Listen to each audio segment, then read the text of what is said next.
Menjalankan ibadah puasa tapi tidak melaksanakan sholat. Apa jadinya sih? Assalamualaikum warahmatullahi wabarakatuh. Alhamdulillah, alhamdulillahilladzi an'ama alaina binikmatil iman wal islam. Asyhadu an la ilaha illallah wa asyhadu anna Muhammadar Rasulullah. Allahumma salli ala sayyidina Muhammad wa ala ali sayyidina Muhammad. Hadirin beriman yang dirahmati oleh Allah Subhanahu wa taala. Bersyukur kita kepada Allah yang telah memberikan kita nikmat kesehatan dan nikmat hidup sehingga pada bulan suci Ramadan ini kita masih diberikan kesempatan untuk menjalankan ibadah puasa.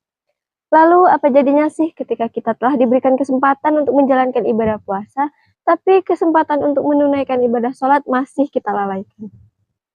Hadirin beriman yang dirahmati oleh Allah Subhanahu wa taala, Rasulullah mengajarkan kepada kita bahwa as-sholatu imaduddin.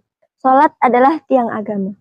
Banyak di luaran sana kita menemukan masjid yang megah, masjid yang mewah, tegak berdiri dengan kubah yang berseri. Lalu bagaimana masjid tersebut bisa berdiri dengan kokohnya? Ya, tentu saja karena memiliki tiang.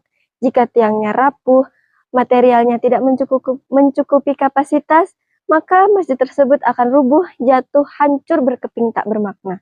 Begitulah ibadah-ibadah lain yang kita laksanakan, tapi tidak dengan ibadah sholat yang tidak kita laksanakan. Orang yang malas, sesungguhnya ia tahu bahwa sholat adalah kewajiban baginya. Ia tahu bahwa amal tersebut adalah amal yang dibebankan oleh Allah Subhanahu wa taala kepada kita, tapi ia enggan untuk mengerjakannya. Maka orang tersebut disebut orang yang fasik. Hukumannya di dunia dijauhkan dari hidayah Allah Subhanahu wa taala. Yudillu bihi katsirun. Banyak yang disesatkan oleh Allah Subhanahu wa taala. Wa yahdi bihi katsirun. Banyak pula yang diberikan hidayah oleh Allah Subhanahu wa taala. Lalu siapa sih yang disesatkan oleh Allah Subhanahu wa taala? Wa ma yudillu bihi illal fasikin. Yaitu orang-orang yang fasik. Maka jika kita lihat kepada orang-orang yang semakin hari semakin jauh dari Allah Subhanahu wa taala, itu karena ia sering melalaikan, ia sering menyepelekan perintah dari Allah Subhanahu wa taala, terutama perintah sholat. Subuh ketiduran, zuhur tak sempat, asar kelelahan, maghrib kekenyangan, isya penat dan tak niat.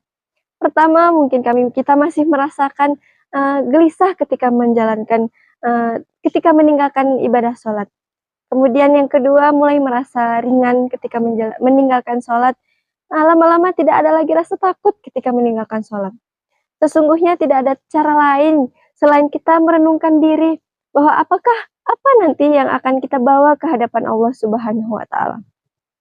Perlu kita ketahui bersama bahwa ibadah yang nantinya paling utama dihisap oleh Allah Subhanahu wa taala adalah sholat. Jika sholat kita baik, maka segala urusan hidup kita akan menjadi baik. Namun jika sholat kita masih berantakan dan tidak baik, mau jadi apa hidup kita?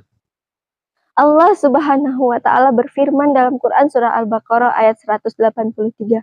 Ya ayyuhalladzina amanu kutiba alaikumusiyam. Wahai orang-orang yang beriman, diwajibkan atas kamu untuk berpuasa. Kama kutiba alal ladzina min qablikum la'allakum tattaqun. Sebagaimana diwajibkan atas orang-orang terdahulu sebelum kamu agar kamu bertakwa. Hadirin yang dirahmati oleh Allah Subhanahu wa taala. Ibaratkan mengisi air di dalam ember yang bocor, begitu pula lah puasa tanpa sholat. Maka untuk itu pada bulan suci Ramadan ini, marilah kita berlomba-lomba untuk mengejar hidayah dan cintanya Allah dengan menyeimbangkan antara ibadah puasa dengan ibadah sholat, serta membiasakan diri untuk selalu menunaikannya.